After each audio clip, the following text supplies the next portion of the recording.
Imagínate el Londres de 1813, calles de niebla, bolsas de valores vibrando y un hombre delgado, serio, que observa cómo la tierra se vuelve oro sin que nadie la toque. Ese hombre es David Ricardo. No era agricultor ni terrateniente, sino corredor de bolsa. Pero una pregunta lo perseguía: ¿por qué algunos propietarios se enriquecen sin trabajar su tierra mientras otros apenas sobreviven? Su obsesión lo llevó a descubrir algo que cambiaría para siempre la manera en que entendemos la riqueza y el valor. Lo llamó la teoría del alquiler de la tierra. Y aunque suene académico, en realidad es una especie de detective económico que desentraña cómo la ubicación y la productividad te convierten en rico o en olvidado. Ricardo observó algo que todos veían, pero nadie entendía. Dos campos cultivados con el mismo esfuerzo generaban resultados diferentes. Uno rendía abundante trigo, el otro apenas alcanzaba para comer. Entonces se preguntó: si la tierra es desigual, ¿qué ocurre con los precios y con las ganancias? En su mente surgió una idea radical. El alquiler de la tierra no nace del trabajo del propietario, sino de la diferencia entre tierras más y menos fértiles. Es decir, el valor no está en el esfuerzo humano, sino en la naturaleza misma del terreno. Fue un golpe de realidad a una sociedad que creía que la riqueza terrenal venía solo del trabajo. Su teoría partía de un ejemplo sorprendentemente simple. Imagina 3 parcelas de tierra. Una produce 100 sacos de trigo, otra 80, y la peor apenas 60. Todas requieren el mismo esfuerzo en arado y cosecha. ¿Por qué alguien pagaría más por arrendar la primera? Justo ahí está la clave. El alquiler no surge por el trabajo, sino por el privilegio de producir más en un mismo tiempo y con igual esfuerzo. La mejor tierra genera un exceso, una ganancia diferencial. Ese exceso se traduce en renta. Fue la primera vez que alguien puso en palabras cómo la naturaleza puede crear desigualdad económica sin que intervenga la codicia ni la pereza. Ricardo descubrió que el alquiler es como una sombra inevitable del progreso. A medida que aumenta la población, se necesitan nuevas tierras para cultivar. Las mejores se utilizan primero, y cuando se pasa a las menos fértiles, las anteriores se vuelven más valiosas automáticamente. Solo por ser mejores, sin hacer nada. La diferencia entre su productividad y la de las nuevas tierras se convierte en renta. Es casi mágico. Mientras más crece la sociedad, más alto el alquiler de la tierra buena. Nadie tiene que innovar, mejorar, ni trabajar más. Simplemente, la naturaleza empieza a cobrar por sus dones de calidad y ubicación.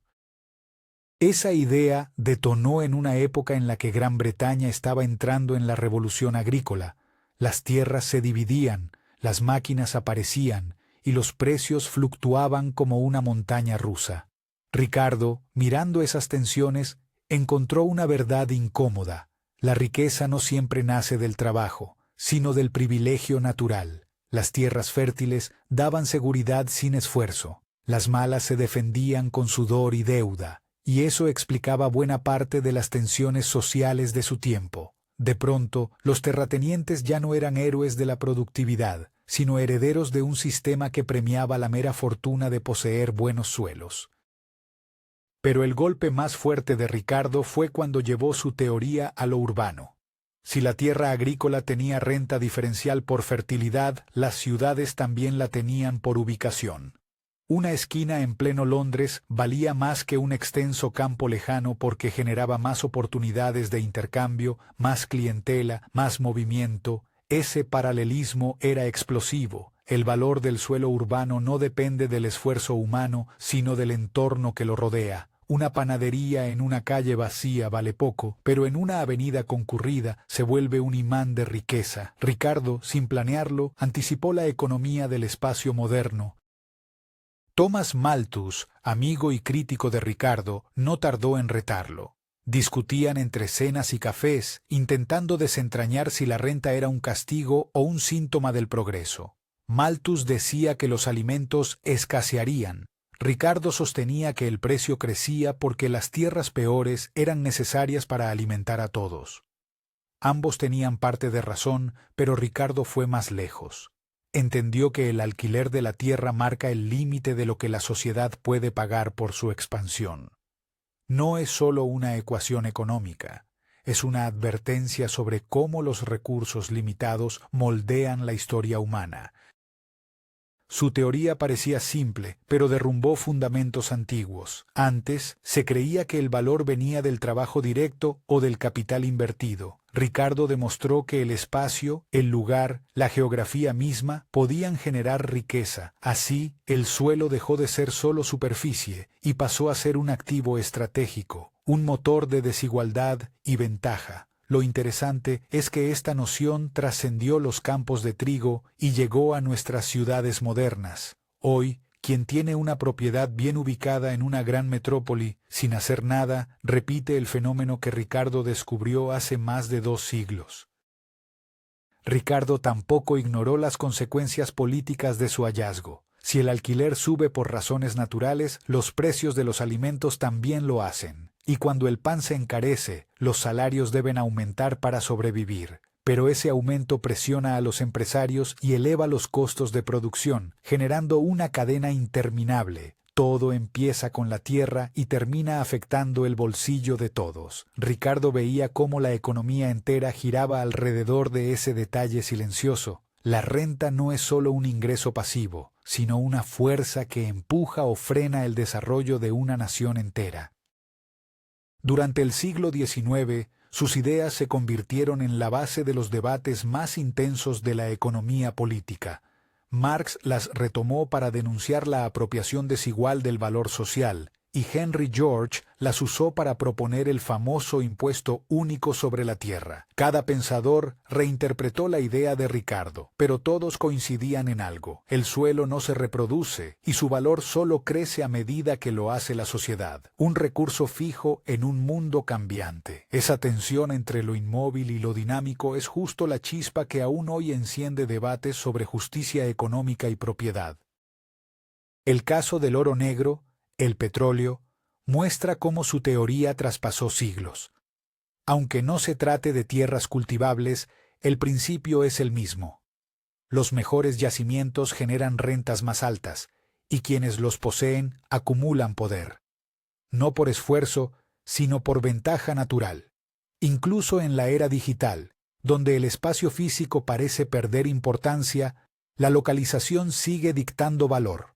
Las grandes empresas tecnológicas se concentran en polos específicos porque allí fluyen las conexiones, los talentos y las oportunidades.